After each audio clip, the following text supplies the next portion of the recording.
And we're live. Good day, good evening, good night, good morning, and welcome to a Real Tennis Fan podcast.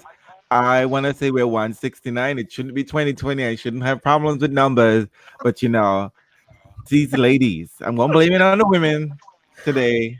Why with Of that? course you are. And You're gonna blame us for you not I'm being going to able to blame count? Janina. It's so easy to blame Janina. Just blame Janina. Just blame Janina.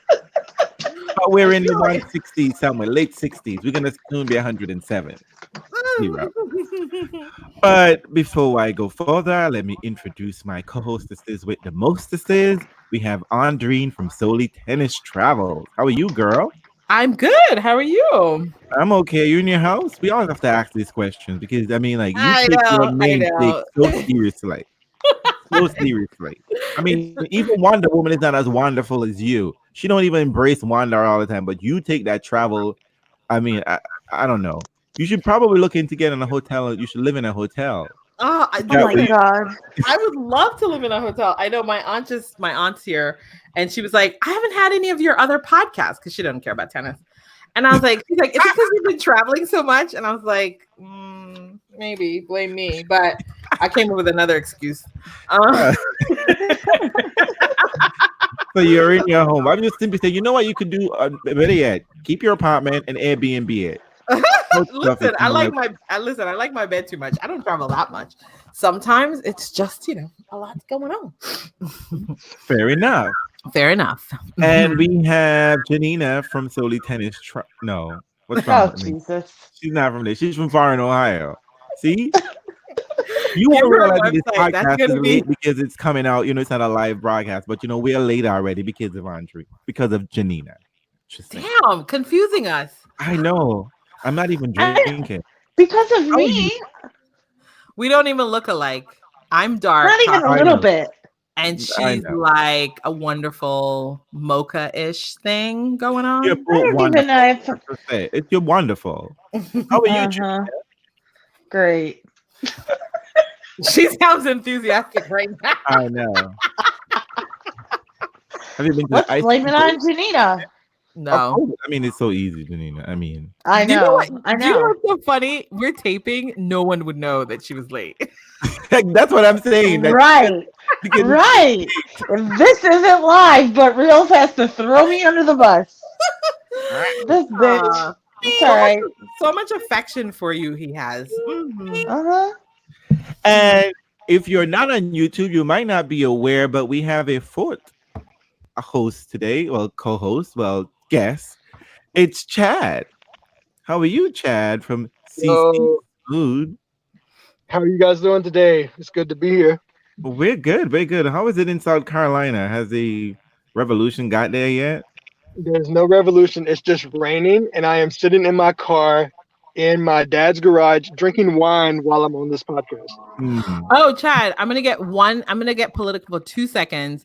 Oh, Who are no. the top two ads that you've seen in South Carolina? If I For see them? one more ad from Steyer, I've seen him a bunch, and I've seen a bunch from Biden. So I'm expecting them to sort of like do really well. Okay.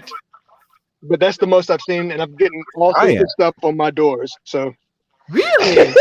Wow. No, you know what? From Bloomberg. I haven't seen much from Bloomberg, and I've seen a couple buses from Biden, but nothing from Bloomberg yet. So It's kind of cool. No, because for the longest time, obviously being in California, nobody gives a crap about us. But I have to say, Steyer has been running ads here forever. But then I suddenly started seeing some from Bloomberg this week, and I was like, oh. Super Tuesday. Well, I've been seeing ads from Bloomberg for 2 months. Hello, Really? Ohio. Yes. Ah, interesting. Wow. I don't even know who Tom Steyer is. He doesn't touch Ohio. Seriously. Like, I didn't know who he was until I saw him on a debate stage. I've not seen one commercial, not Well, one piece of literature come to my house, nothing. I didn't on want to Steyer. derail, but it's so rare that you get a chance to chat with someone from South Carolina. I was like, I need to know. Right. They're coming for you, Chad. They're coming for I you. just got a Bernie text and I said, please forward all inquiries to Elizabeth Warren. Did you do that? Anyways. No, I just got my text because you know what? I mean, I will just say I'm not usually one to donate, but I have donated to 2 people, and I'm hoping they end up being the noms. But I just got a text and it's like, donate in the next 10 minutes and you'll get a call. I'm like, I've donated. A call? The Mm, fuck you need yeah. a call for? We ain't out here for low budget chat. prostitution, okay? We need you donate in the next second, you can take your student dead. That's what we're trying to hear. Like immediately. I ain't trying to get a phone call. You don't need to talk to me. I need you to talk to the people who have all my student loans. That's who I need to talk to. Oh, that was great. No, it's great. I mean, like, this is the most participatory I've been, I think, in the sense that I'm like donating and like responding to things from people. I'm like, all right, I guess I'm pretty old, so that's probably embarrassing. But yeah. I just believe in campaigns need money. I just think y'all want my money to do something else because I don't know. I don't know who's running that budget because I'm wasting money doing bullshit. But of course, there is Reels, the homosexual of the podcast. So, ladies and gents, it's Black History Month, and there's been a little And bit. we have a white guy on. How does this work? What's up? Well, we're balancing it out because you're part white too, so that's what you're saying. You don't want you to feel all by yourself. We're gonna celebrate Black History Month like Obama's family. Exactly. Now, what is the blackest thing you've done this month? Who? All of y'all. All of us? In honor of Black History Month, what's the blackest thing you've done this month? And Chad, I already know you have a list, so it doesn't matter. And it cannot include a person. Just saying. We're Let's professionals. be clear. We're professionals. What's the blackest thing you've done this month, Real? Are we gonna start with me? Oh, Yep. Let's start with you. I don't know. I mean, I exist. I wake up every morning. Well, Oh, James Baldwin of you. Thanks. oh, actually, I am going to read him for a class. So, but I would say that I had a moment of I don't know what you call it, but so I'm taking a 19th century British literature class, and I'm sitting there and I'm just like, I'm sorry, I'm so tired of reading about all these boring unemployed people living in 1800 talking, doing nothing. And I know at this very moment they're profiting off of people, my people, in the Caribbean, working and being slaves. You said that in the class? Sure did. Oh my That's god. it. It's so you. Of course you did. I was like, What I about don't know how you, to Gina? reconcile this because this is so annoying because I'm literally reading 500 pages of these people and nobody has a job. Nobody. Listen, this is the only thing I like about the past is like it seems like you could really get along without a job.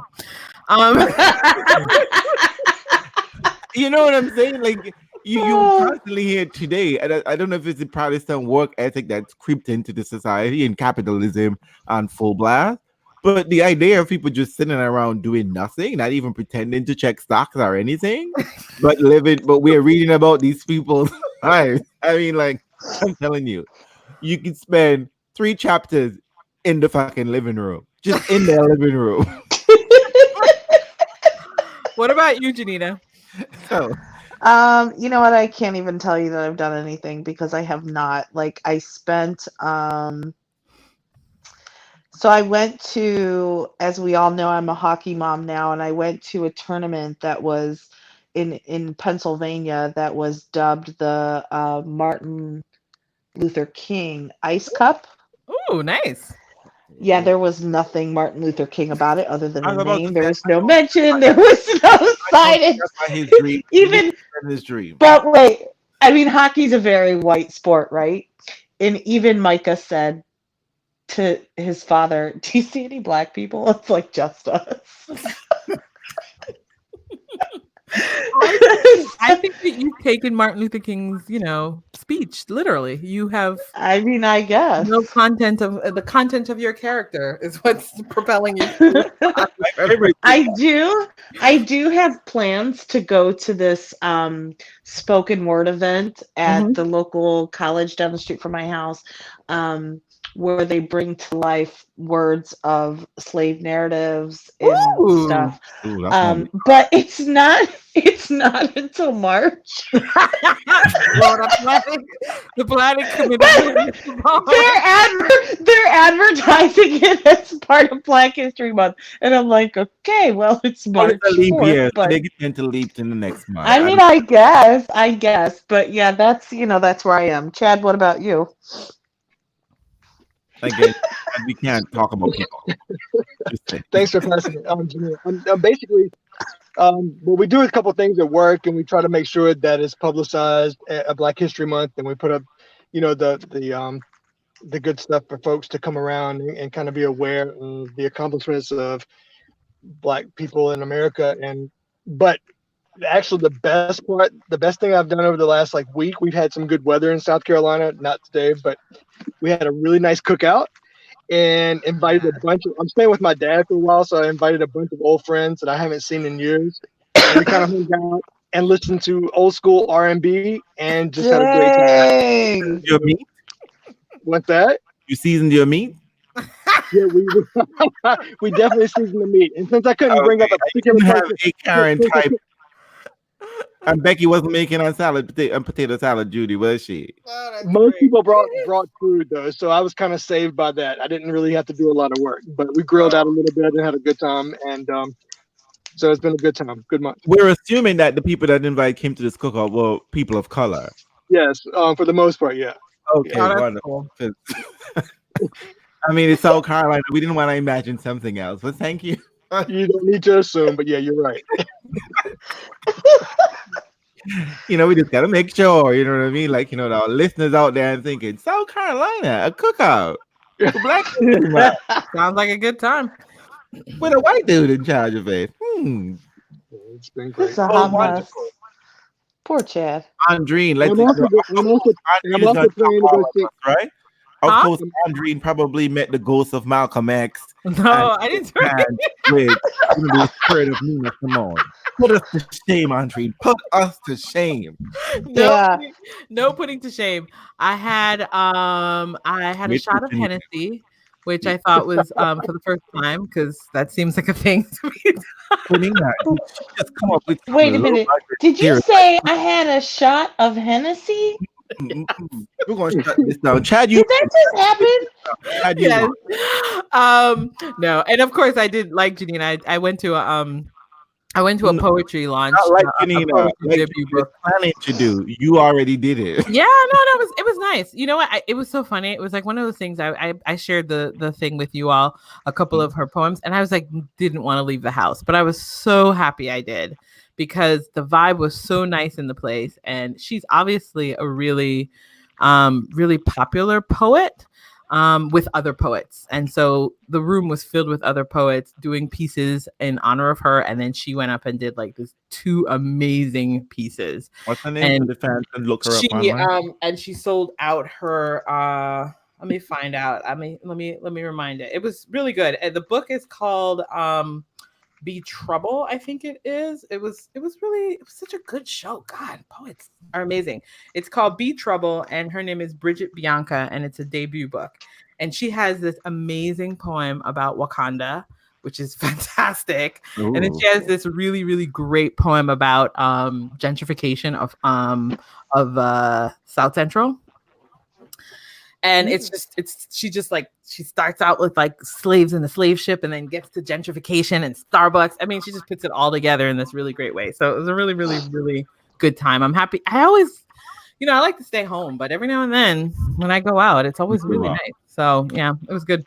It's a good time. And it was like I said, Janina, Andreen won this round. Chad, you were close. Second. That was pretty good. Everyone. Andreen went to Wakanda. Here, I was thinking she would have met the spirit of Martin Luther King or Malcolm X, but she went to Wakanda. So, I mean, it's a wrap. It's a wrap, Chad. Your season meat cookout, it came a close second. No. Okay? But, I mean, Wakanda, you can't beat Wakanda. You just can't. So, if Monfils sneak and listen to this podcast ever, totally nice pick up that book. Totally pick up that book and read that Wakanda poem. You'll be doing that Wakanda salute forever. great segue because, like I said, Yep. Andrine is preparing for Monfils. Fidolina, be careful, okay? Look out where you walk, okay? Don't be by yourself at night. Andrine Oh is my prepping. god. She's going to Wakanda, getting some Dora Milaje training. So, this is a wonderful segue, Black History Month. I'm telling you. So let's move on right in. Monfils is showing up and showing out 2 weeks in a row. First of all, his Damn. body held up. I mean, that enough his accomplishment. And he got two trophies, and not the runner-up. Woo! Right. Two first prize trophies. So I mean, I don't know what Monfils is drinking, what he's eating, but I don't know if it's part of Gem Vibranium. Life, Second Life. But look, it's a hot shaped herb, and I'm all here for that. I'm all here for that. And I watched the match this morning, and what I was most pleased with wasn't that Monfils won, is that Monfils said to his team, "We got plans for the year," which means Monfils is planning on his body being healthy and he's planning on doing something. So the rest of the ATP, this is what I need y'all to do. Y'all need to help Monfils. So who needs to take care of Federer in the semifinals? That is, don't knock him out in the first round. Don't get crazy. But who needs to take care of Rafa and Djokovic in the earlier rounds so that Monfils gets into the finals without having to deal with any of these people? Because they will break him, even if it's Federer. Even if it's Federer. Even if it's Federer. So, ATP, I need y'all to step up. Okay, see, Monfils is stepping up. Y'all need to step up. So, Monfils, I don't Take know one whether they for want the to win the team. French or whether they want to win Wimbledon. I don't know if your body will hold up for the US Open. And don't winning the Olympics would be sexy. I don't call that as a real turn. That's just, that's just gravy on It's the top. real. It's like Well, I mean, the if you think Olympics about means Monfils, something if you have other major trophies, right? That's just an accessory. Because it didn't mean the same thing to Monica Puig. You know what I Well, mean? that's all she's got. It's ain't the same thing. It ain't the same thing. well, he's done the Anyways. best. He's done the best at Roland Garros and the U.S. Open. Oh, That's well. where he's headed. Oh, he says. Oh shit. Well, Dominic, look, I have no problem with you spoiling Dominic party. You know I have no problem with that. So if you want to take that, Monfils, be good to your body nonetheless, but take it Did all the you way. all watch the final today? I did watch the final. Chad? Yeah, I watched it. I was really impressed with Monfils. I mean, normally I would be so pissed at him for playing super defensive, but he came out with that plan today to be that way against Felix, and it worked. I mean, he was daring Felix to try to hit through him, and Monfils was 10 feet behind the baseline. And now, like I said, normally I would be pissed at that, but today it was a perfect strategy because Felix had some nerves and he was like going a little wild with the forehand. A little? A lot. But the thing about the thing about Gael, I thought, is like in the second game, it was right before it became 1-1, right when he won that second game. I mean, he was like fist pumping his back, saying, "Yeah." I mean, he was intense from point one. I mean, Yeah. and that's not always the case with him. And so while he had been aggressive most of the week, he came out with this game plan that worked perfectly. And it was just good to see, and good to see him so pumped up from the first couple of games. So I was actually surprised that he kept his mental composure after having triple break points and still lost all three of them. And Felix remained unserved. And I was surprised Felix basically waddled after that point. Felix just tripped over himself, having, saved break points, that Felix sort of lost steam after that game. But I was really impressed. I have some notes for Felix, but You have Well, notes for Chad, him. I mean, I'm curious for people who've watched Felix's final. This is his fourth finals. What tends to happen to him in these finals? so most of the finals I've seen, I mean, I've seen them all, but he loses his rhythm, and I don't know. The thing he sort of gained this week is his rhythm with in between points and his rhythm of his serve and even his breathing. I mean, I know that sounds weird, but he just sort of has the pace down pat. Today, the pace was not. The pace kind of sped up, he sort of was going, his toss wasn't as high as it has been, and he And seemed to he's be falling into 6'5". it. I mean, His serve had been great all week until today. And it wasn't the best today. And it was sort of the way he played last year against Berrettini in a final and a grass court final, in most of his finals, and the way he played Isner in the So semifinal in Miami. So he needs to get over that hurdle. of And I he choking. thought gets the first nervous, game he did clearly. good. Right, nerves played a part. I mean, if you're making it to finals and you're looking like a different, he's got Serena syndrome right now. I didn't want to say it, but sort of He's Y'all just gonna drag all the black people today. All right, all right. Go but ahead. look, if you're playing well if you get to a final, clearly you're playing well. But when you get there and you show up as a different person and your nerves get the best of you, then yeah, we'll just call that Serena syndrome. It's a fire sale. We're gonna call it. Let's keep it cute now. It's a fire It sale. can't be a fire sale when Gael wins. We like him to win. Look, I would just say, look, had that been PCB, I know Monfils would have been in 3 sets. At the very least, it would have been in 3 sets. He Okay. did look good. I was a little nervous when he served for the match and got broken. I thought, oh shit, here comes the old Gael, right? But I he, wasn't nervous. I was like, Felix, come to me, I Chloe. was, I I didn't was think. like, I mean, oh shit. Chad's observation, the same that I have in my notes for Felix, is that he just looked all over the place. Like he looked like he was not there. Like he was either playing a warm up because these forehands were wild all over the place. The technique looked off. I don't know if it's. I don't remember seeing him in earlier rounds looking like this. But you know what I mean. He just looked all out of sorts. He didn't know where to serve. You know what I mean. Like he was trying to be flashy at some point, and I was just like, just finish the point. You know what I mean? And I don't know. I contributed part of this to be like, these young kids are all made to be baseliners, and they don't know how to do something else other than that. Well, he was coming in a Yeah, lot, he Yeah, came in. He came But he in a came lot. in. and He he came. looked good at the net. He just did stupid shit. That's my point. For me, it's just like you can't No, come in he and come. messing it up. I don't know. He didn't look Well, like. yeah, but I mean, a lot of young players don't even come in, or players, period. Like they just don't even come in the net at all. So I was happy to see that. Because I took that to be that when he's coming in, it's just like a kamikaze or like a desperation move that it No, wasn't because he well was thought doing out. it in No, the he plays that way. yeah, he played that way, and he did that in the early part of the match. Like I don't actually the idea that he wasn't present doesn't really jive with me. I think he was maybe hyper present and really tense because I think he was fully engaged and dialed in. He didn't like check out mentally in the match. That doesn't seem like something that was happening. No, I just think he really just got nervous. Yeah, and like you could see what I thought was nice though was that you could see the possibility of what the match could have been Right. in those last Yeah. couple games. I was like, oh wow, if he had been able to sort of Right. control the forehand a little bit, I think at one point in time what is it? Did he do like a forehand down the line? And I mean, it was just like the possibilities in those last couple games. I'm like, oh, and he would have been able to hang with Gael. That was like Gael was the one who was doing that thing where he was, the Gael bent over, which everyone hates. But Yeah, because Gael was, as the chat pointed out, Gael wasn't being aggressive. He was just staying behind. You know what I mean? Like, well, because Felix's errors were helping him. I mean, right. Oh God, the errors were abundant.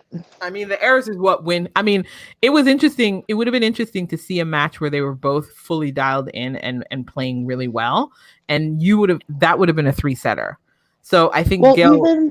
It was helped by all of Felix's errors. You couldn't see the game that you would have liked to see from both of them. So when we got to the very end, there was when Felix broke and played pretty well the next game. The commentators, I don't know where you guys watched. I was watching Tennis Channel.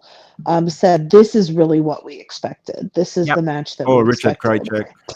And we only got a piece of it. The guy in the suit, or who was on the court, or just the commentator? No. The commentators. The commentator, the one calling the match. Chad, how old is Felix? Felix is 19. Okay, thank you, Chad. I just need to put out this public service announcement. It's not available for you pedophiles out there. What is speaking to about? ladies. He's 19 and totally legal. He's What the heck? legal. Nope. Thank you, Nope. Andre. Nope. I mean, Here's that's why. fine. Wait up. I Because- like the fact that can we rewind? Was I the one that had to talk reels down from another person during Sasha, our it's right. You're right, and you were absolutely right. And I learned my lesson. Okay, and therefore, in my position as an ex-offender, okay, Oh my god. I can speak to it. And Really? let me just Really? be clear. Let me just be clear. At that time, Sasha was barely legal too. Okay. But what I'm simply saying is this: like, I felt like I was shocked that Felix is only 19. I just like I feel like I've seen this kid like forever, which Well, I means No, you haven't seen him forever. You have No. not. what I'm But saying you've is been that paying y'all have attention. been lusting after this kid when Nobody's he was a lusting baby. after him. Shut nobody's your listening. mouth. We've been No really one's lusting invested after in. him. We've been really invested and interested in his game. Chad, That's talk to me coded about. language. So did he break a record? Was he like the youngest finalist Yeah, since Federer, I think it was. by 4 days? But was it just because it was like a 500 level, or just in general? I didn't hear that particular figure. I was I think wondering. it has to be is at this level that At that level. Okay. maybe because Boris Becker won Wimbledon at 17. Okay, so it might be And at the Chang ATP level. Okay. won it at 17 too. So No, I think it was he was the youngest finalist since Federer. Federer I think that was the and Richard phrasing, but I'm Krajicek was not just positive like, about guess that. what? Federer didn't win his finals too. And you Right. know, Felix did not look happy about that. He looked Oh, like he pissed didn't look Oh. happy. when that comment. He was like, "What?" Well, he was already Because you mad would think already that would from be the the jump. ultimate He was compliment. I thought so too, but he was mad just period. He was like mad. upset with Period. He was himself. mad. From He the- was pissed. He didn't even pretend to You know what? smile. And I think it's only because I'm fine with that. if it's because Monfils was very kind and they get along. Why he didn't really just like fuck it, I'm out of here, like throw this plate across. You know what I mean? Like he wanted to be far more expressive and upset, which I totally get. You know what I mean? You did Are not. they friends? Are they Yeah, they're really friends. friends? They're friendly. Different. Mhm. Yeah. So Well, I mean, so can we talk about what new things are happening with Gael? What are you all spotting that's different? He seems really dialed in based on what you said, Reels, at the end when he said there are bigger things, and he looked serious at his team, pointed to his team, and was like, "This is just a step right. on the pathway." Monfils, we've been waiting like 20 years to hear this, but you know what? Better late than never. better late than never. He's 33. I don't know if I feel old. I don't know Monfils was that old, but he's 33. Okay? Back in the day, Monfils would have been home already. I feel like his serve is so much stronger than it has been. Like he's been getting out of his service games so easily this week. And he seems to trust in his body, which is, But you know what was really startling? I think this is a testament to probably the shift in Monfils, and part of it is his mentality, is that Krajicek says he's sick. Now, Monfils did not conduct himself like a sick person this week. So he didn't make a big thing about it. But Krajicek was like, every time he was surprised that he kept winning. Yeah, I think he had support though. I think they were all he always had support. No. I mean, Krajicek started seeing like my impression was that they were checking in on him and just being they weren't being accommodated. You know what I mean? Like, would you prefer the earlier match or the later match? You know the sort of thing. Well, I know, but I'm just talking about the fact that he was sick. Like, he wasn't dragging himself around court like he typically does. Yeah, no, like that's an excuse to mentally check out when things aren't going your way. You can be like, I'm really not feeling well. I better get the heck out of here. But it actually seemed to have the opposite impact on him this week. I'm just gonna say, he's the two-time defending champion, right? Well, he just defended that title, right? So in 2017. Right? Am I right about that? No, 2018. No, he won it last year. He won last year. In 2018, he lost the final. No, 2017, because Federer won in 2018. No, I'm talking about he defended his title this year. Right, in Rotterdam, right? But he lost the finals here to Martin Klizan. So maybe that put the fire under his belly that I ain't out here trying to be losing silly finals. Well, but he was defending it. That's the most useful part. Right. Of it, right? Is like the Martin Klizan match was like several years ago. So I'm happy that he's in the finals and he's collecting trophies. So, Monfils, happy Black History Month. We're all excited for you. We are nervous too, so we have our prayer beads out. I know I do. I know I do. You know what I mean? Like, and meanwhile, for me, Black History Month is a moment to extend perhaps to other people of color on tour and just in tennis, but and Kay is still missing in action. So We're not I gonna. think No, it's Black History Month. We're not doing that. What the heck? I'm just simply talking about other fragile bodies. We just gotta be like, we gotta, hope and pray. You know what I mean? Because fragile bodies Real, have disappearing for a long time. real. If Yeah. if Monfils could pretend that every month was February, he could have a calendar year Grand Slam. It really Well, is. That is his maybe favorite month. This is our maybe that's judgment how call, we, right? can you Instagram that to him? Can you DM that to him, I've Chad? already done. So I will do Okay. for you. Okay. Say every month is February. You don't have to work 28 days. That's it, boo. That's it. That's it. Do we know where Monfils is headed next? I He's couldn't taking the tell. week off. Yeah, I would He's assume taking so. the week off and then playing Dubai. Ooh, he is playing Dubai. Nice. And then, of course, Indian Wells and Miami. So I think his next step would be a 1,000, right? I mean, of course, we would love for the Grand Slam, but in the 1,000, he's missing that, correct? Yeah, for sure. Everyone's missing that. Yeah, those are rare. Doesn't he Those have are one rare in birds. Paris? So No. maybe he could win Miami. No, and he then was in French the Open. final. He was in the Paris final. Songa has won it, but Okay. he's been in the Paris final, or was it the semifinal? No, he beat Federer that year when the court was fast as heck. It was a really good match. Okay, so which makes sense because Fidelina is in Dubai, so he probably is rushing there, rest up, and then so there's a chance that I get to see Monfils. Okay, You might get to see him. Oh. Request an interview, will you? I will. And get them to say something. Chad, about the where's podcast. our young Black American man, Francis? So Francis is in Delray. A couple of people had practice vids of him today on Twitter, and I retweeted them. He said we were supposed to play tennis Sangren, but Sangren pulled out. Thank goodness, I think. Mhm. And we're not sure he's going to play a qualifier in the first round. Whoever wins that will play the winner of Nick, Kyrgios, and Tommy Paul. So it's a tough road for Francis, but he needs to find that Delray magic again. Yeah, he won it 2 years ago. 2 years ago, and then last year lost in the first round to Dan Evans. Yeah. So, what's your take on sort of like what's your sense of what's been going on with him? Like, do you feel like he sort of had a dip in confidence after like a nice breakout year? So I think, of course, after the Australian Open last year, he did. I mean, he kind of went down, just had a little. Oh, we lost it. Did we lose Chad?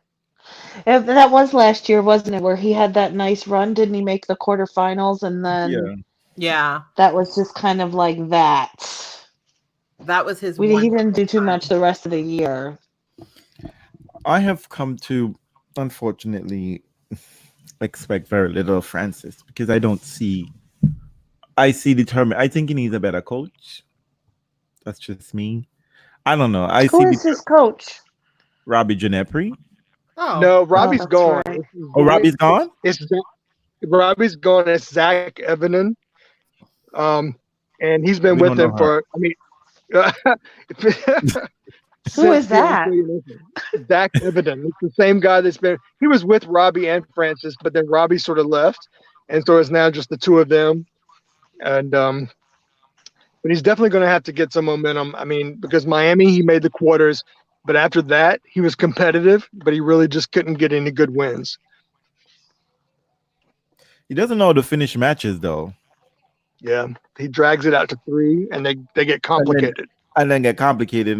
And when we say complicated, we mean he doesn't do anything in the final set. Like he's like a big load, a breadstick. Like, I mean, I think Is it a confidence issue? I mean, it's the same thing at the Australian Open, like... right? He pushed to 5 sets and then just totally fizzled out. Right? He lost in 5 sets in Melbourne this year, right? Did he lose in 5 sets in Melbourne? He played Medvedev and played very competitively, and then was gone. In 4, I think it was 4 sets. He won a set, and they were all competitive. but that's sort of the way I mean, he's played the last couple of months. He lost to Wawrinka, I think, in 3 tough sets late last year.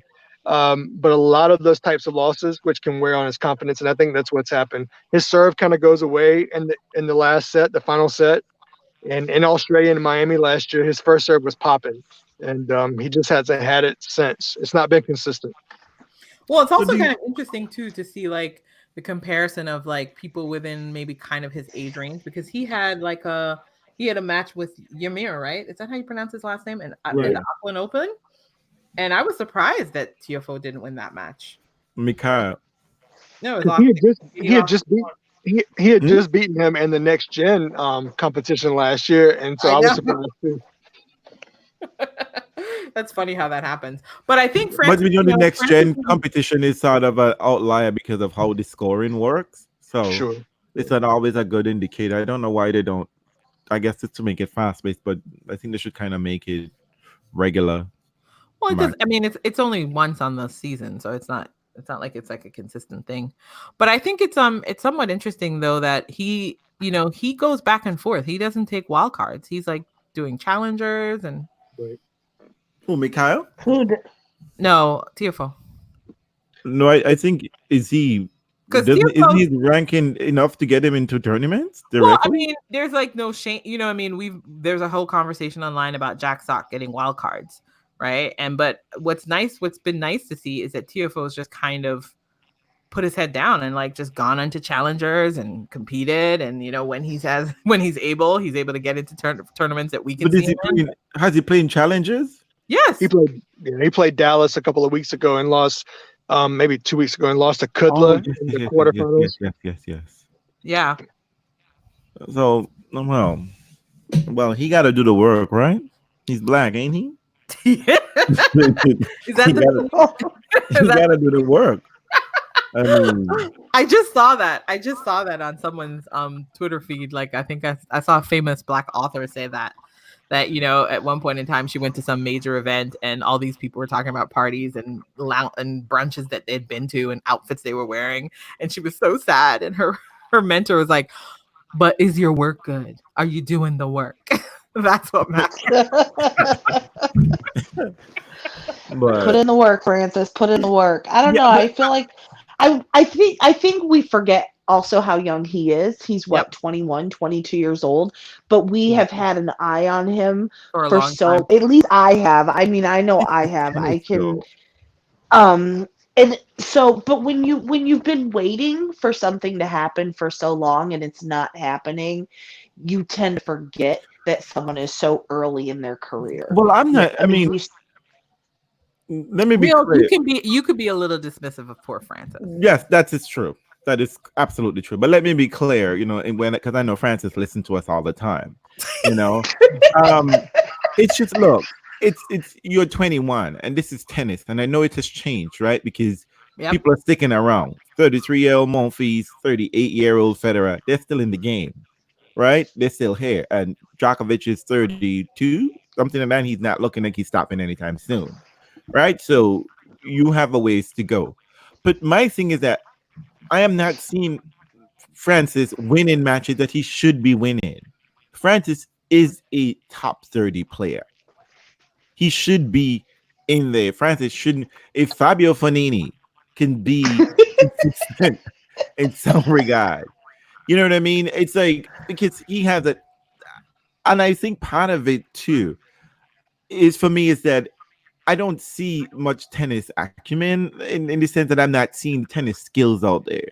And I think he needs to find someone who's going to give him new skills.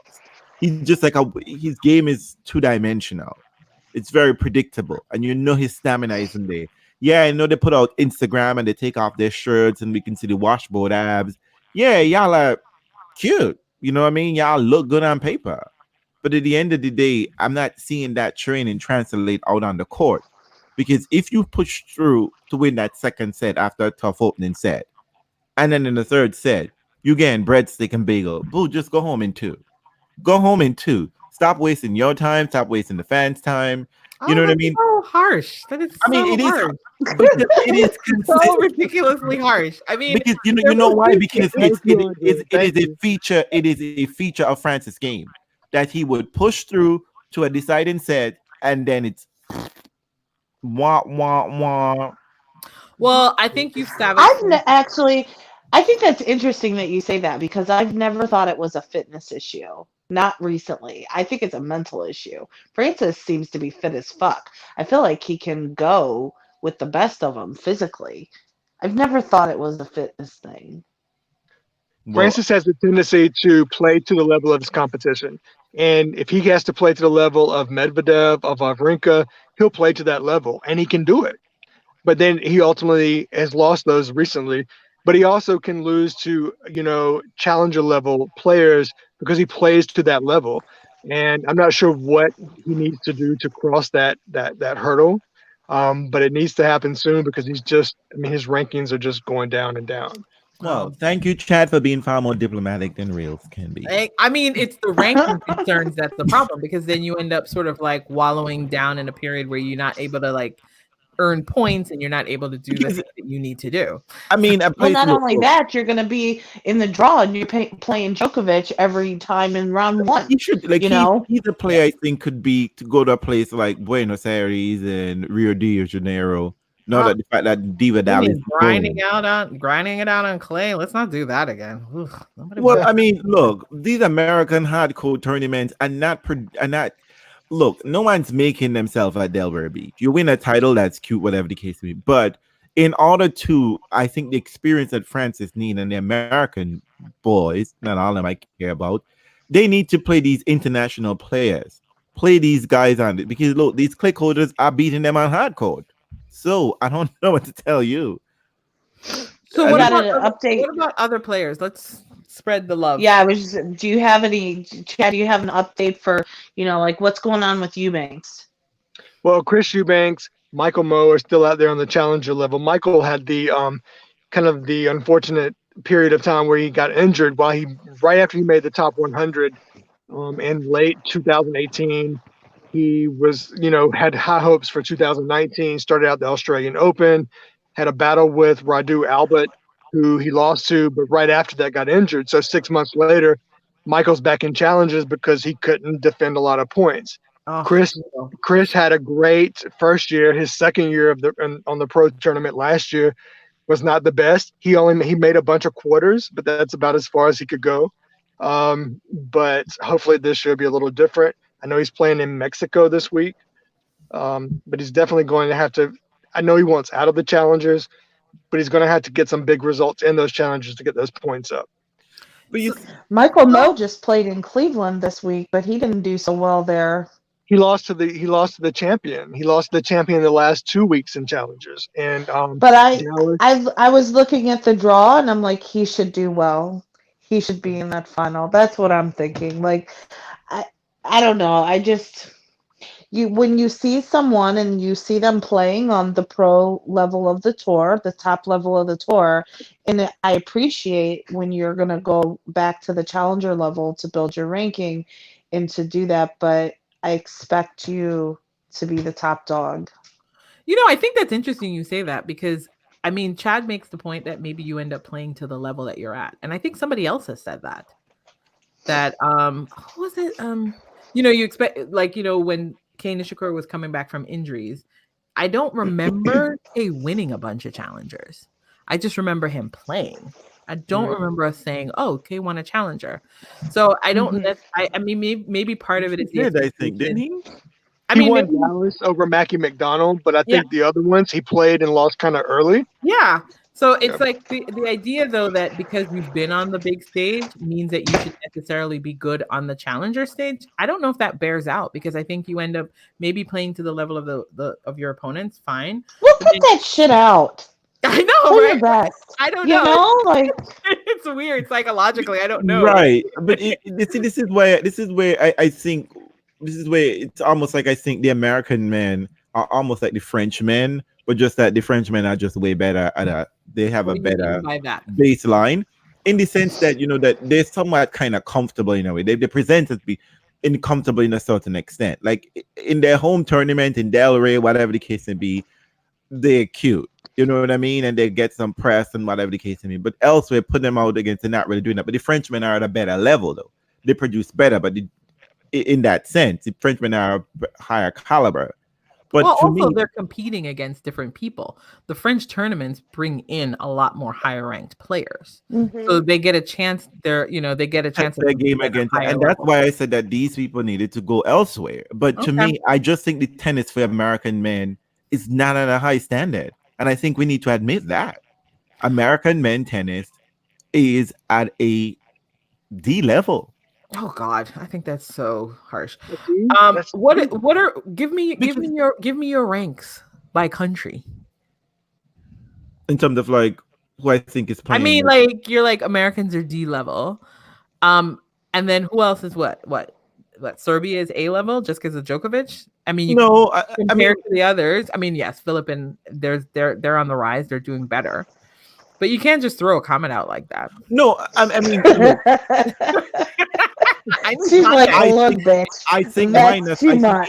no. Here's the thing. Here's the thing. Like I Even need context because you're a teacher and you're like, no, that student's okay. D level. Hold Well, on. show Let me me your provide A, but you context. can't say Djokovic. If I take Djokovic out of the Serbian camp, I can still expect Krajinovic to play solidly against the American, and he be the favorite against nearly next to any one of them on nearly any surface. He mightn't win against Isner on a hard court, but if it's an American hard court, he still stands a chance because that shit is slow as hell, right?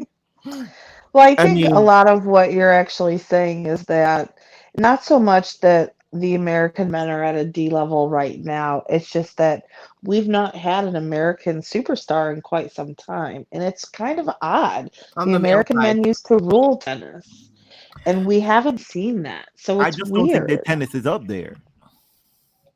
Well, I mean, in terms of kind of like, one of the reasons why we wanted to talk to you, Chad, is because you really track the men's tour, and the American men's tour really well. And so I'm curious, like, who excites you, and like, who are sort of like maybe like your top 5 people that you want folks to pay attention to and support and kind of cheer and get behind, who you think has promise. Did we lose you? No pressure. Well, it's not pressure. It's like he has his faves. He has his Yeah. faves, right? Like he has people who he thinks has Can you hear us? long-term potential. Hmm. We'll let him think about Wow. it. But Reels, I need you to defend the D level by Okay. giving All right. key examples and points, but maybe not now. You want diagram? I just think a lot of I other need charts. countries. I need charts. Oh my God. Dying. Well, like if we're gonna, I mean, I don't need to do the Serbia versus somebody else work because there is chats out there floating around with that, right? Hey, Oh my you have an God. expert on that. But I mean, honestly, so you think I'm being crazy? Maybe my lettering might be off, my grade level might be off. But you think I'm crazy in saying that the American men I are don't know. pitched lower You know than what the it is? other countries? It's hard for me to see the comparison point because for me it's like it's about age. I think the American men are quite young.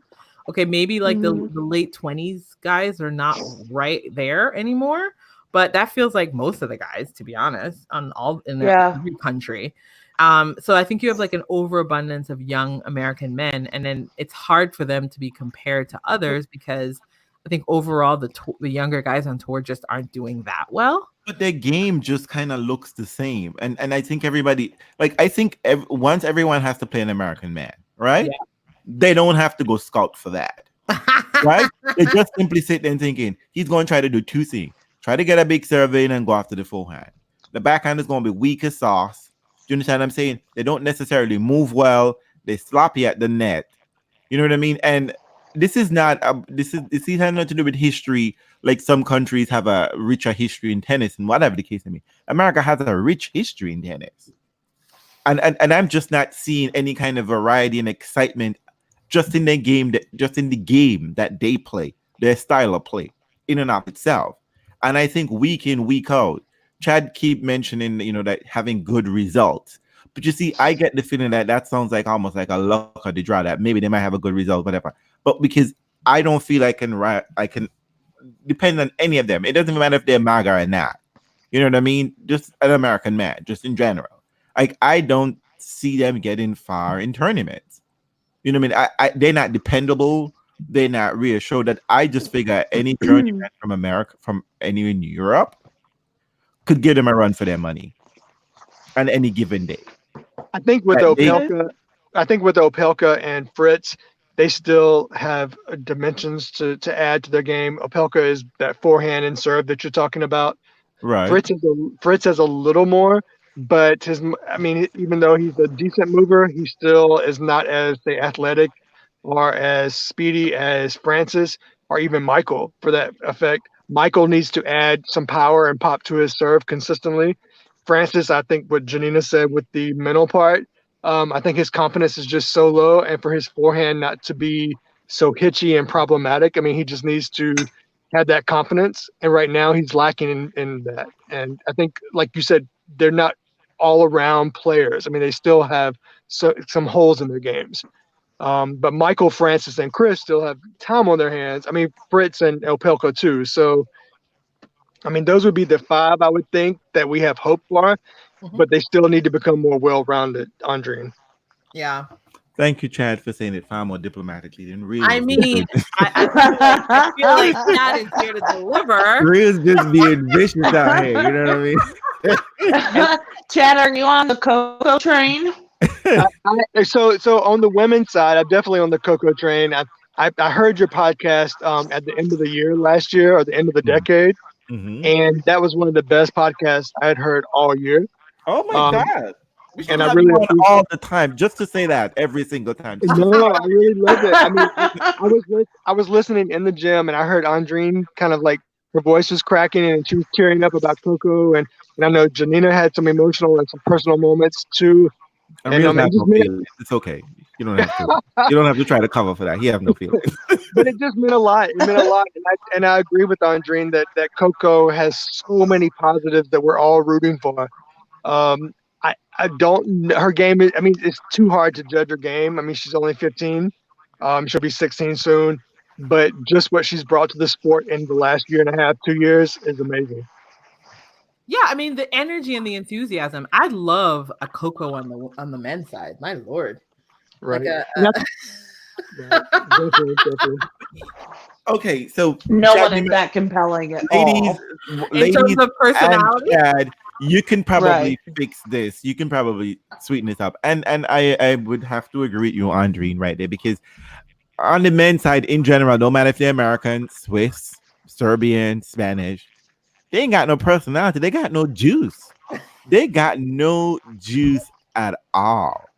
I mean, it's Why just do you think that is? What do you think is missing there? Sergey said that it's the Roger Federer effect, that Roger Federer changed press conferences, that his mastery and professionalism of trying to control the narrative.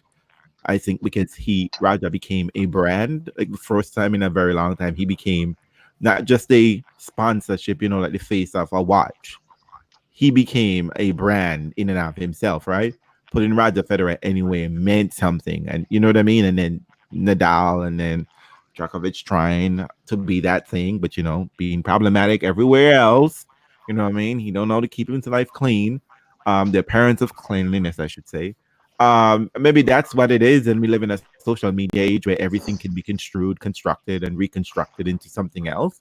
Maybe people Well, are I think there's something else though. The ATP is far more regulated as an organization than the WTA when it comes to access in the media. So we can talk to the women far easier than we can talk to the men. And The also, ATP seems to have all these like weird little rules and what you can do and what you can't do. In the WTA is like, yeah, here we are. You want an interview? Just put a request in. We'll make it happen. I mean, the ATP is not like that. They're not as welcoming. So I wonder if there's just something behind the scenes from an organizational standpoint that tries to rein them in. I mean, we know on some level there is because look back at the whole stand in Nick thing, and Stan's like, "Look, bitch, I am on the council, But and that's you're just not gonna." flexing his bold, right? His flexing his muscle, right? Sure. So, but that mentality's got to come from somewhere.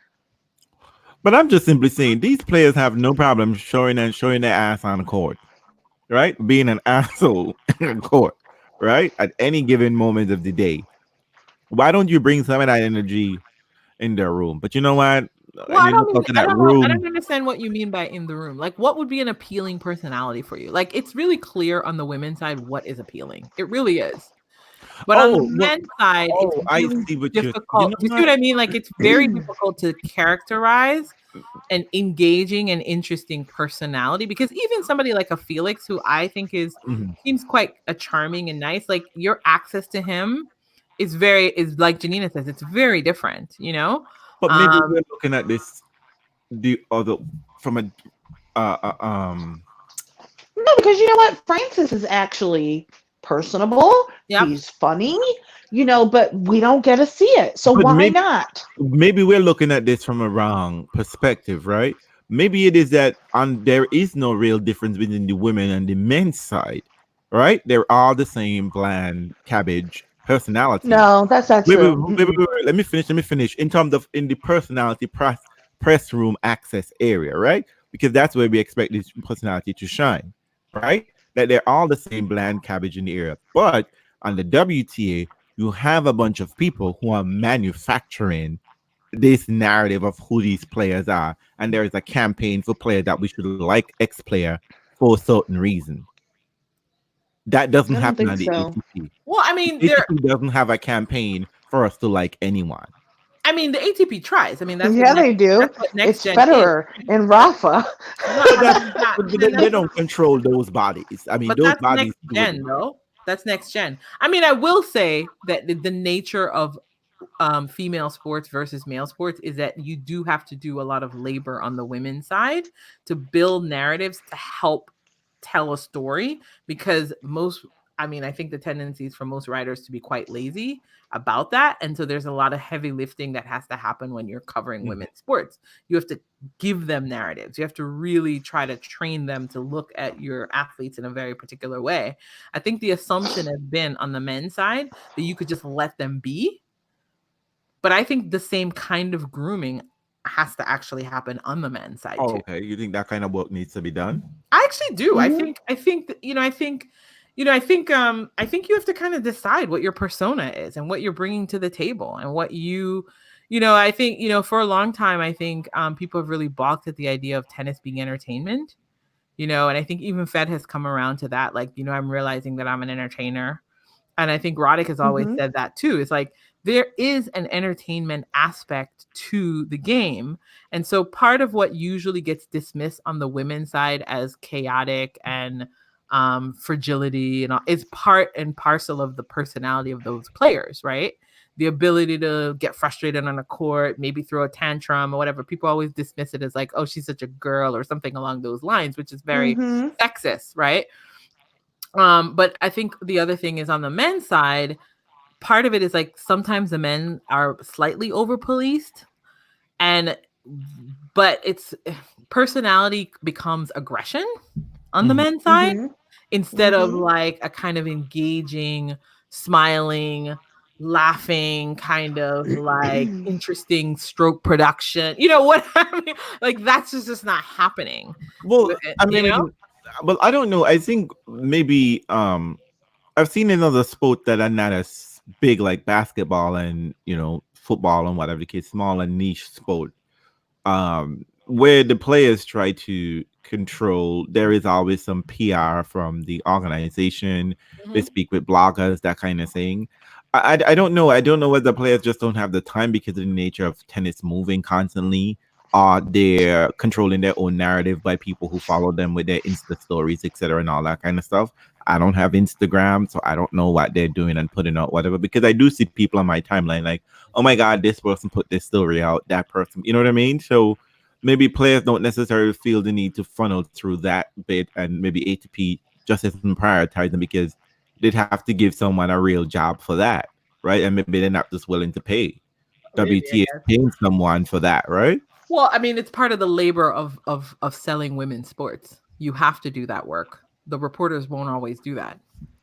You have to construct Nobody else narratives. in their room doing, but Well, I hey, mean, you have to construct narratives so that they don't fall into the easy trap of like being very yeah, they're all sitting on there ready to write a book. Hey, like this mythical book that's supposed to come out. I wonder who's this publisher? The people who do American Dirt? Is that Well, who's speaking of putting that trash out? I know. Speaking of American tennis, so there was also one other tournament this week, right? It was the New York tournament. Yes, Kyle Edmund beat. Oh my God, Happy Andreas. Seppi. Can I tell you though, like, what's going on with that tournament? Does it have a It's crowd? weird. Are people there? No. It's Rhode Island. It's Long Island, not Rhode Island. Oh, it's Long Island. I mean, I have to say, can we go back to Memphis, or is that too much to ask? Well, I'm surprised. I guess because of cost cutting meant, but okay, first of all, Long Island is a place you can get to. You're not gonna get fun crowd out there. You're not gonna get. Hard. I feel like it'd be really difficult. It's Long cold Island in the middle of New winter. York. It's I don't middle know, of winter. man. We got to pick a warm place. I think a warm place. Or they gotta pick a central place because you see, people from Long Island will be willing to come to the city to watch a tennis match. People from the city, though, namely moi, They're not going to Long Island. I ain't going out there. No, not enough. Sean went last year. Remember, it was quite empty. They gave away amazing swag bags because what else are they going to do? Because nobody came to watch the tennis. I don't know. I think the location is poor, and it just doesn't have a vibe that I. It doesn't have an energy. The Barclays Center is right here. Maybe that's too expensive. Madison Square Garden, maybe perhaps too expensive. Are those too big? Oof, those are too big. But there are other places I think they could kind of because they have but maybe because it requires multiple courts at the same time. That's probably the issue. Well, right? find a country club like Cleveland did. Yeah, that place was shitty, right? You're literally walking around with people. But yes, I but I'm just saying. Last year, I mean, there are places on Staten Island, which is not that far out. They hosted the U.S. National Indoor Athletics competition, so that's a pretty big space. But I guess it's money that they're not willing to spend. This was put out there for money. And look, I do believe, in my opinion, a lot of sports happen, things are done, which you think might be a poor choice, but it's some economic benefit for somebody. I'm sure it is, but it looks poor on TV because you're just no one in the stands, and it's just like it's not very lively. Yeah. And it feels like a challenger now to me. I'm just saying. It has that vibe. And it's a 250, so. I mean, no, there are 250 that are on popping, okay? I know. In Asia, we've been to this. No, a lot of them are on popping in a lot of places. Well, Look. I mean, it was congratulations to Kyle. I mean, I felt like Kyle, I don't know if the competition was particularly strong this week for him, but you take that win and run with it because Dan Evans is getting all the juice in England. You take that one. I know, right? You don't want to forget him. You don't want to forget him. I mean, like, so he will gladly take that win and run with it to the bank. Okay, can we talk about this trend of having Coco attaching herself attached to ATP events? What's that about? What are you talking about? Because Delray beat the men's event. Yeah, and she played there. She did an exhibition. They sold out last night, and it was a pretty impressive crowd that was there. I've not seen that crowd except for like a final or a pretty, what I mean? Like that was a pretty raucous crowd, I felt. Yeah, it was similar to reminding me of the Atlanta crowd. Yep. When they had Sloane, well, maybe more so Venus, because whenever Venus has been in Atlanta, those stands are packed and tickets are sold out. You have people out before trying to get in, trying to get tickets sold to them for decent rates. But those exhibitions that Venus has been in the last 2 years, they've been sold out, completely out. I mean, I think it's interesting to be able to buttress your event with the emerging star, no? I mean, I think it also gets her around the limitations that she has in terms of what she can play, right, for Coco. But I was like, this trend of Coco playing ATP events, let's keep that going. Get that money, Coco, because we know that some of these scrubs just can't put bodies in seats, so bring in the top gun. And guess what? We also know that Sophia Kenin ain't bringing in them bodies. So. Oh my God! What do you think about her, Chad? Let me just been a Sophia Kenin He's talked her game up, so it's not even like he's a newbie on it. So, Yeah, so the talk thing, Tread about her, lightly, Chad. Tim. I can mute you, Chad. Tread lightly. I can mute so, you. so one note about Coco, though, you're right, Andrine. She also filled up the stands in Winston-Salem last year, Yep. before their tournament, and that was even. I mean, it's just pretty amazing. But with Kenin, I like her game. I think she's missing a little flair, as far as how she does with the press. But as far as just her game, it just seems rock solid to me. And she's a great baseliner. And I felt that she could out consistent players in Australia. I didn't think she'd win the title until maybe the fourth round, and then I thought she could do it. But she's just steady. She's rock steady from the baseline. She can be overpowered, but nobody could really do it. I mean, she played Barty, and Barty kind of choked in the big moments, but Kenin just did not give up her ground. So, I mean, kudos to her. I don't. The whole Coco Kenin thing is interesting, though. In what way? Well, only in the fact that her father may have had a point as far as Kenin's not getting the press, but I don't think Coco's name needed to be brought into it at all. Oh yeah, because there are lots of people getting pressed beyond Coco. Sure. But there was a reason he brought up Coco's name. I mean, but I think Kenin just has a lot of work to do as far as her media kind of, how she shines in media, and Coco already does that. It's just so natural for her. I know, it's like a breath of fresh air. It is. It's so good. It's so good.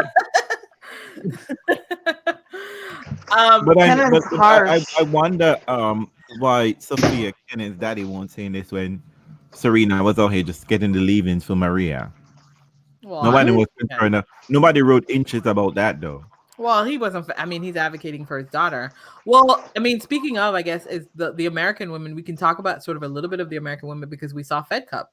Fed Cup's the last thing that happened before I don't think we've had a chance to talk, huh? Mm-hmm. Fed Cup. That was an adventure. Yeah.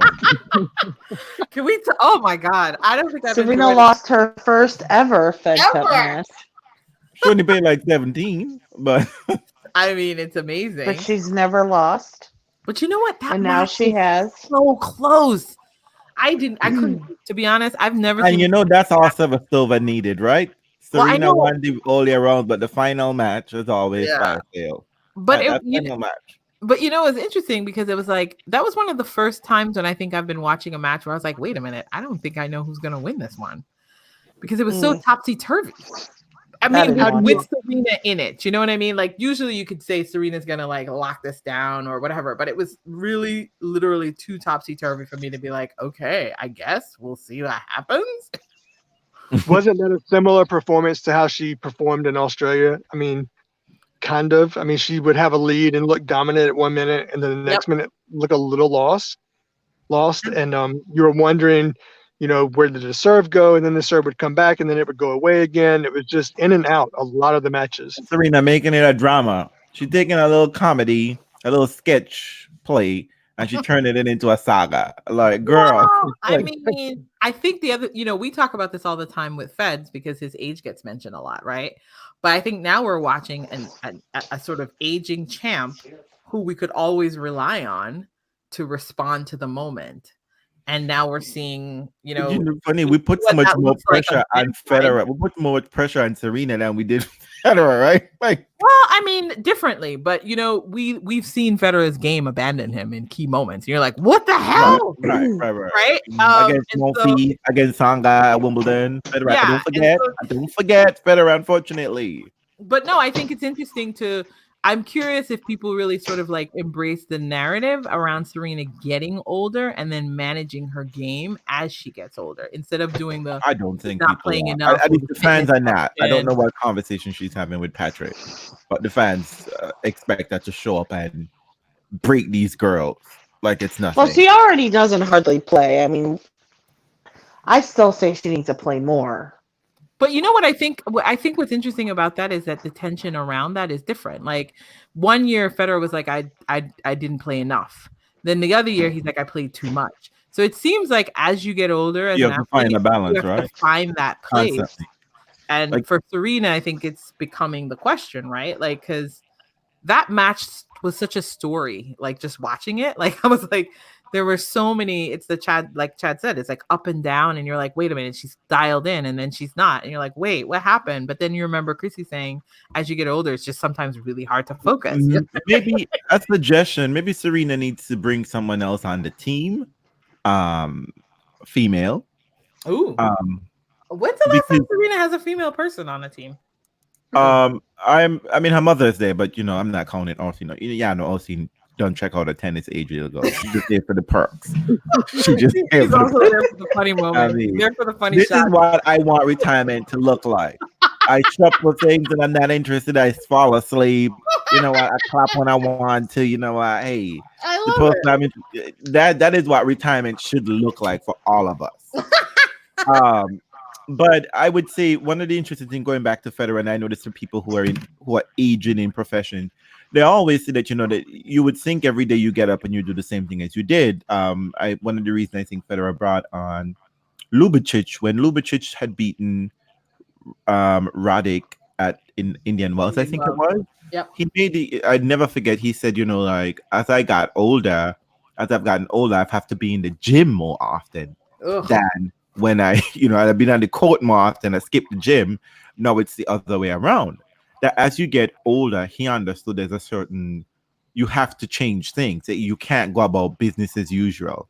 And I think that's something Federer talked about with the same thing why he brought Lubicic on. And that's conversation that they had, like finding that balance, that perfect balance, like how to manage your resources here and there, etc. And I think Serena needs to do that because I think Patrick sort of treats Serena as if it's 2012 Serena. Sometimes he says it seems like that, yeah.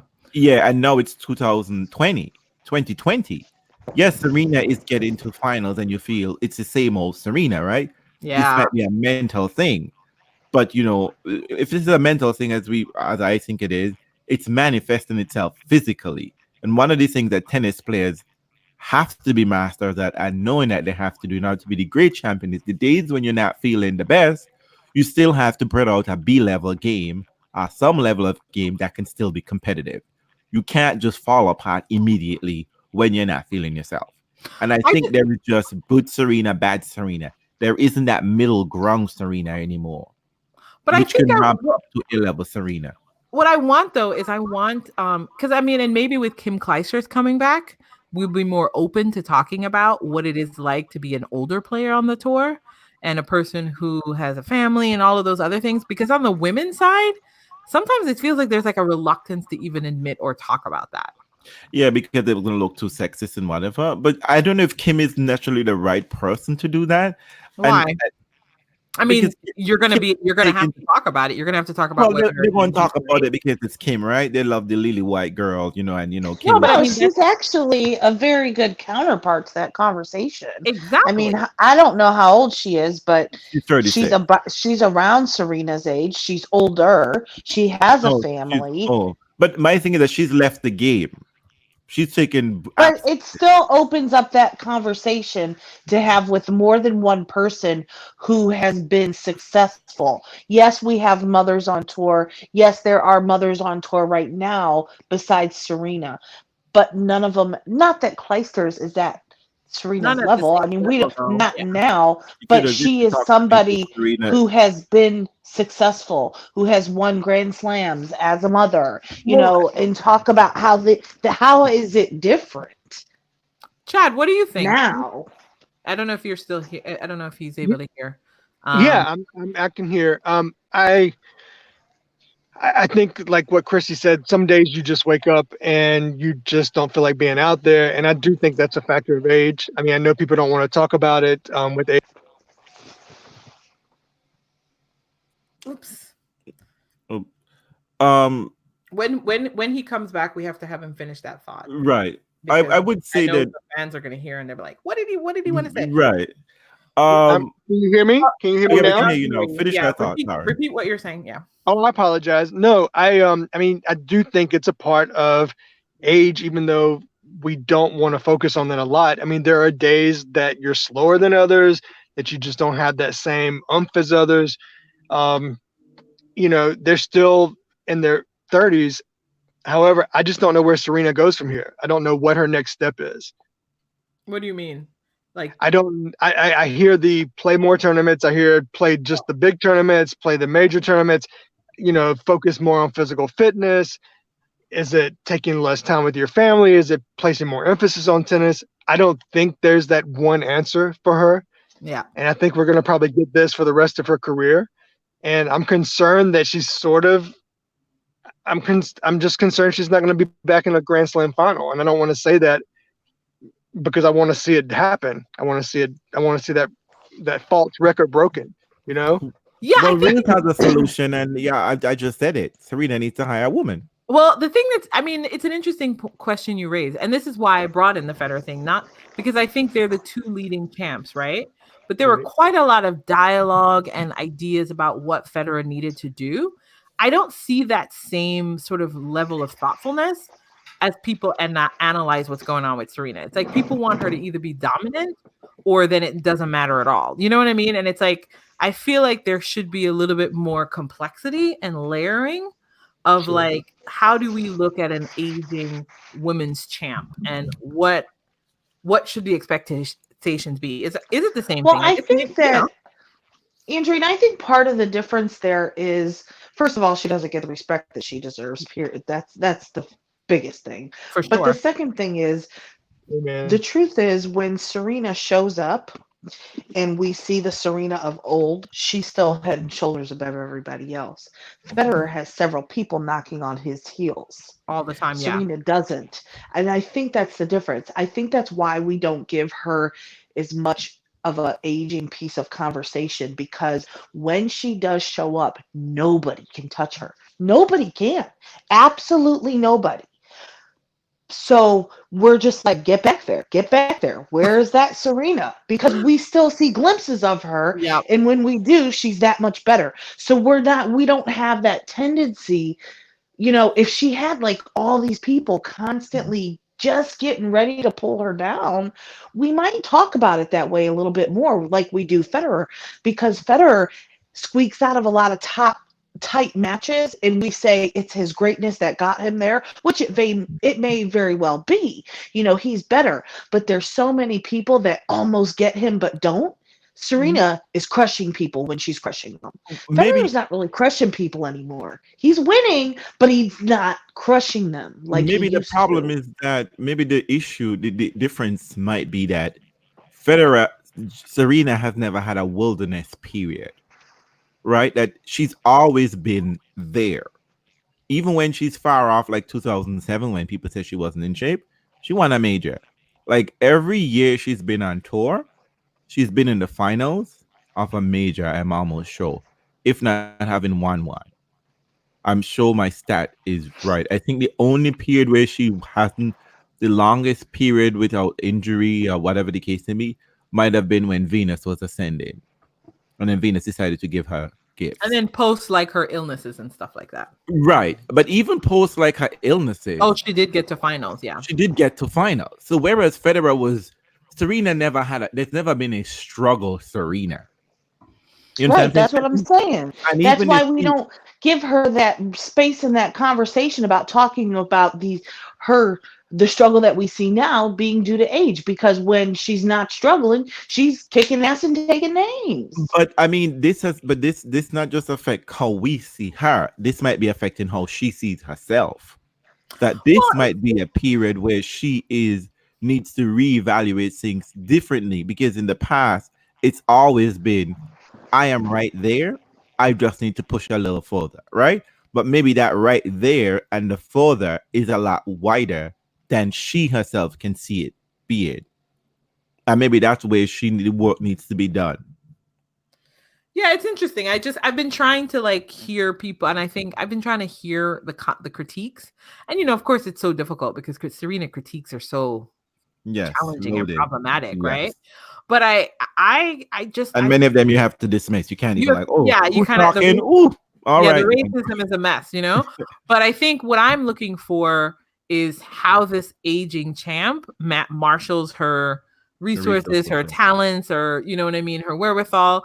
And that's why I thought that last match at Fed Cup was so interesting, right? Because I really believe that's an aging issue. I really do. Like, if I saw Federer play that match, I would have said that's an aging thing. That's like his inability to close out. Do you know what I mean? Like, I would have been like, that's what I would have said. But it was like, we've been so like expecting a dominant Serena that we can't deal with like a non-dominant. But age is right. Age is something that they never. Age is something that they do not talk about with Serena. Yeah, they never do. It's never part of the conversation, and it's something I've tried to push back on her fans. I'm just like, y'all are expecting too much. Serena is 38 years old. Well, I mean, look at, and you're right. I think, I think Janina is right in the sense that Kleister's return, even though she has exited the game and is coming back, and there will be lots of things about whether she's ready to come back on a tour that's changed or move on. I think we will probably have a gentler conversation about age, which could then be which can then spread to Serena, because they're going to be nice to Kimmy. They're not going to be as brutal to Kimmy as they would have been. Muggs, I know you couldn't take care of Sophia Kenny, but could you take care of Clyde? Oh my Lord, that's gonna be fun. Oh God. It's always it's always the young gun ATP WTA ladies. Like when Maria came back from her doping, they gave her to what's her name? You're like, we give her to cut it out. People who have to prove themselves, you know what I mean? It's just like, oh, it's a mess. It's a mess. But it should be it should be interesting. I mean, be interesting. That's the exciting thing coming up next week, right? The return of Kim Clijsters. Are you all excited? I'm not. I'm excited to see if she can come back on tour and slip right in and do well. I got some shit to say. I am surprised they give her a wild card right off the bat. Like, why? Why are you surprised? Of course they would. She had to go through doping and all of this stuff. Like, she got zero ranking. She probably already did. No, but she announced her return a while ago. She's already done that, I'm sure. She hasn't proven anything played anywhere or anything. But listen, proof is, you don't get a wild card for proof. You get a wild card because you're going to put ass in the seats out of curiosity. I guess. Yep, so. And she will. People will go see her. People like her. But anyway, you know, the rules might have quietly been changed regarding wildcards because of Maria, so you never know. True. All right, let's wrap this up. I know, Chad. I want to hear a final word. Were you a Kimmy person? Did you watch her very much? I was never a Kim Clijsters fan. I mean, she was, whatever, and I like when that's Chad's way of saying. I don't mean that as shade. I wasn't a Henin person, so I always rooted for Kim over Henin. But I never really was a stan of either. So for her to come back, I mean, it's a great accomplishment and good for her and good luck to her. But still hoping that in the next few months we'll see Serena, maybe even Venus, have some good results in Indian Wells, Miami, maybe some clay events. So that's what I'm looking for. Go ahead and give yourself a plug, Chad. You'll be covering what coming up next? Where? So I'll be going to Indian Wells. I'm going to Indian Wells for the first time. I've never done Indian Wells, mostly save your coins. Make sure we meet a sugar daddy out there because it's expensive. Yeah, that's my plan. And so, but I haven't been before, so this will be the first time. And I think I'll be seeing Andreen out there, maybe. Yes, I will be there from for a couple of days. I like Indian Wells. It's in my backyard, but it's getting really, really inconvenient because I don't drive there. Gotcha. And then I'll be doing Miami. Huh? I'll be doing Miami after Indian Wells. Fun. And then, so I'm looking forward to my first Sunshine Double. After that, maybe in the summer. Depends on the Olympics. I think the Olympics are going to play a part in who shows up to, say, Atlanta or DC. Yeah. And maybe even Cincy. So maybe Cincinnati and the U.S. Open for a couple of weeks. We really enjoyed you on the podcast. We love your photos. Where can folks who may not follow you? What's your Twitter handle, and where can they find your photos? So Twitter, you can follow me on CC Smooth 13, and on Instagram CC Snaps 13. Okay, gorgeous. Are those accounts unsuspended? Are they still available and open for people? let's just stick with these two accounts and Okay. You know, I guess we Repeat it we really again. should have Repeat it. done this. In all honesty, we should have done this at the beginning because we assume that people know who Chad is because he's been with us before and he travels in this circle with us. Girl, But Chad is an amazing photographer. He is an amazing, let me amazing just Real, put this out let photographer. there. Janina do what you didn't. Thank you, Janina. You really should go to his Instagram and I see my check feet. it out because he captures these athletes in a really special way. It is very, very good. I think that's true, and we're gonna use it with permission. We'll use maybe one of your images for the podcast. But I think that is something that you really do a good job of, Chad. Is like you're able to catch them in these like off the cuff moments where their personalities shine through. So, I would love to see more of your photos professionally. Professionally. Professionally.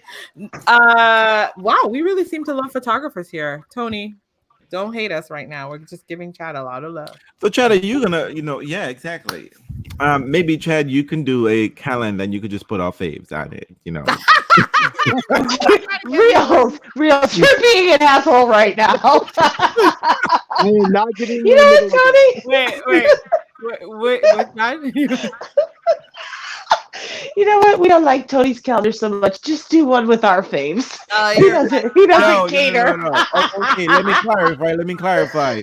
Chad, I don't need your calendar to give me any information. Just my face. That's it. well, Oh I my need a- god! I need an album. That's all I need. I don't need dates. you don't even want to call it a calendar. You basically just want to call it a book of He photos. just wants access to your pics. Well, I mean, Chad, we're looking forward to all of your reports. I'm excited to welcome you to Indian Wells for overpriced sushi. Um, you got to pay for that $100 sushi roll that they play up Oh in there. my gosh, you're lying. Really? There's the Nobu is quite pricey. So, I'm looking forward to seeing all the new things. This tournament is ridiculous now. They're gonna So, have a gold hamburger, I bet you. I'm doing it. There's one in New York, so I'm sure Indian Wells. I will say though, weirdly enough, I was looking at the calendar, y'all, and I think the Olympics will not impact Cincy this year, but it will definitely. I don't think it will either. Yeah, it will impact DC, and because it's actually the tennis ends at the very early part of August. Right. I don't think they Canada play in the first week, I think. Yeah. Yeah. So it'll be that's usually tricky because I think that is usually the DC time, which Well, and Cincinnati learned from last time. They moved their tournament down later to the month. They're like, we're not taking that hit again. Well, the Olympics schedule is already designed ages ago. I think Cincinnati was banking on the fact that Rio would not have been able to pull it off. So they were like, people will not ever show up. Oh my god! You know what? Real, say goodnight. That is true. Yeah. Anyway, before I leave, let me just announce Robert Farah will be back on tour, so I have to see his friend, baby, all the time now. So cleared of doping by doping in meals. Because his mama again. It's always the mothers. It's always the mama. It's mama the pasta. It's the beef. Got, what's the other one name? Your friend Sarah. I don't know. Sarah Ronnie. Yeah. I'm just welcome back. Yep. Can I also? I mean, your news about Canadian Pospisil. I will say, winning will make people listen to Pospisil even more. That sounds really jaded, but but Pospisil come with a game plan, okay? Please, you can't be out here putting because every time you say shit, the boys out here showing you the receipts. That's fine, but he's also drinking maple syrup from the goddamn jar on court. He should be getting a sponsorship right now. I need that to happen immediately. See, with personality like that, I can see why we're losing this war. Yeah. And any other news? I think, and then of course, I did not watch the Federer Nadal exhibition, but it gave me lots of joy and lots of cute pictures, which is always what's fun for tennis. and it made Novak's father upset, which is another thing. That's always good for Big tennis. Daddy. Oh, by the way, so someone commented and said, like, y'all are always hated Nole. And I'm just like, first of all, Janine Andreen has mad respect for Nole. Love Nole. Not really, but you Without know a what I doubt. mean. Nole is my And second that's fave. been I know abundantly. Nole is my second fave. Mhm. And also, I don't know how we feel about this, but Stefano struggling is, I think, an experiment in God is real. That's all I'm gonna say. humility. Oh And shit! and the new thing that we hear, which we will be sure to check out, is the Naomi Osaka documentary, right? It's coming. On that clothing line, is that what she got? No, I don't know if she has a clothing line, but she's She's putting a following the documentary book. out. The documentary Following is the about. playbook to a T, which means that she should be pregnant in what year? Following Oh who's shit! playbook? Well, the documentary is about her run up to the Olympics. Look, I know people out here stressing on, but have people forgotten that there was a Serena and Venus reality TV show? What? Forgotten that? Yeah, I don't know about that. What do you mean you don't know about that? That is a thing. I don't remember that. Okay, I believe you, but I don't know about it. Oh, Reels got memory from a long time. Look, Find it. look, does- listen to me. Listen, I just told Tony today, this motherfucker don't forget nothing.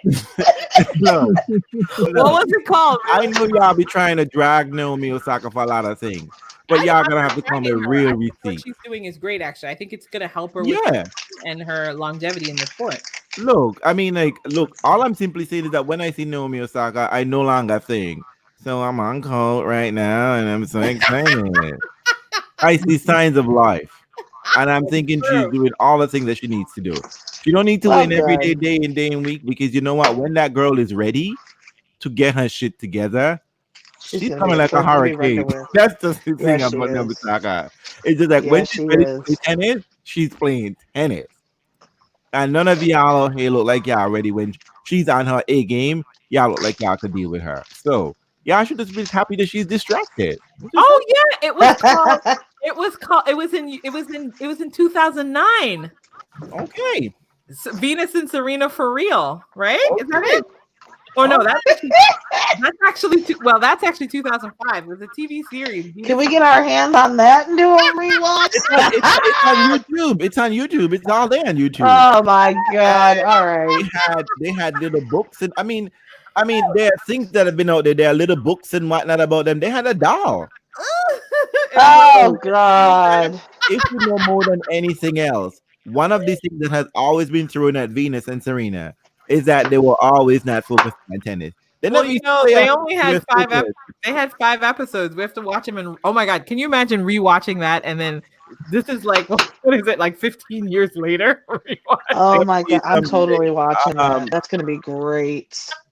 I have Let's to do that. it. I remember my memory of that is that Venus has the patient of Job. That the fact that Serena is alive is to the grace of Venus. Well, the episode lists are Venus and Serena for real. First episode was All in the Family. Second episode was Work That Body. Third is Well, We're Moving On Up. The fourth episode was The Courting Game. And the fifth one, finals, A New York State of Mind. Which Oh boy! US Open. So Yeah. I know All some right. of y'all think tennis only invented in 2011. But you know what? I know y'all know hating on Naomi Osaka because y'all know treating her like she's black. Y'all need to ease up off of that shit. Okay? Oh no, I don't think there's any problems with her doing this. I think she's her whole world is opened up to her. I think she should just enjoy all of it. Exactly. All of it. Let her be fun and whatever. Stop treating her like a little demure little girl. She ain't gonna All right. be here anymore. All right. All right. All right, folks. So thank you for listening in. We will be posting this when you get it. Don't want to give you a time, but thank you, Chad. Thank you, Chad, for coming and being here with us. You know, you're an amazing photographer. These ladies out here trying to throw me under the bus. It's always you're here to be with us, and we're glad that you follow the Americans and you quietly let us know the one that we should be rooting for, and that's an invaluable service. Thank you so much. I mean, nobody want to be out here, you know, cheering for some of these problematic faves, and then you got. Oh my God! Can't you say one thing nice and you just?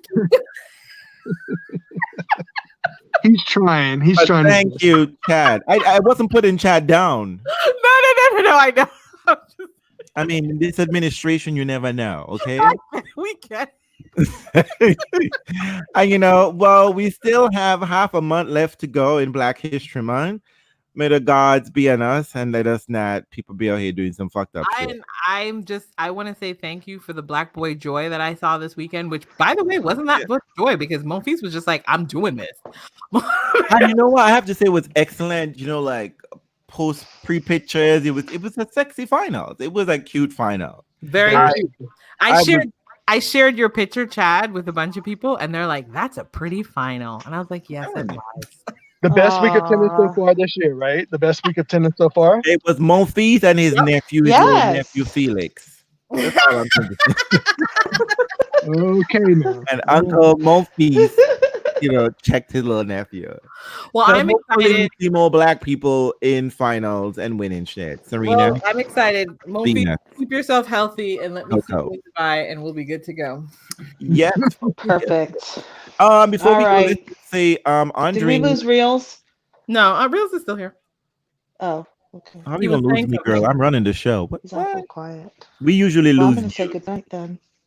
No, what are you talking about? You can't hear it.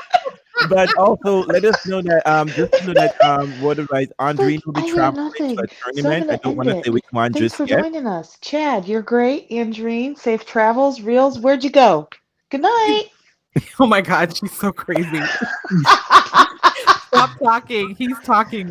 Reels is still here. So enjoy yourself, Andreen, and we're gonna get a match report of all those excited fun people that you will be seeing in the near future. Safe trip. Yeah. Don't get kidnapped. Oh, listen. From your lips to God's and ears. If there's a war going on, tell them, look, turn this plane around. I know. I'm taking my Jamaican bag, so we'll see. Don't know what that means, but I guess it means something good. It's resourceful. Goodbye. It's been good night, wonderful. everyone. Good night. Good night. Peace out, everybody. Have a good night. Thanks again, Chad, for being with us, and don't forget to post us, and we can let everyone know where the best podcasts out there. Oh my God. Have a good night.